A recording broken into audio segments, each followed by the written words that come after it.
I'm a baby boomer. I was born just after the war. We've probably had the longest period of peace and prosperity globally, I would say, from that time. I've put a little bit of modest money away so I can hand something down to my family when I pass on, largely because I've never spent more money than I've earned, and I've been prudent, and I've worked moderately hard. Now, it always seems to me as a complete surprise to politicians how countries get in debt. Let me explain, because I don't think you really understand it. It's because politicians consistently spend more money than they raise in taxation, more money than they can possibly raise in taxation, most of which, in point of fact, they actually waste.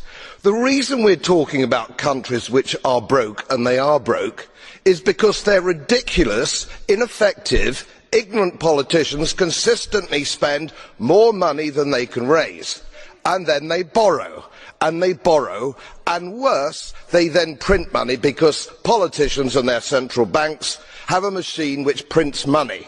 You do that as a private citizen, and it's a criminal offence.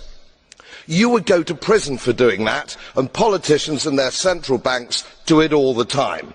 Let me explain to you that these countries are broke, and they're broke because of their own stupid leadership and politicians, and it's immoral to ask ordinary taxpayers of any country to pick up the tab for failed politicians and failed banks.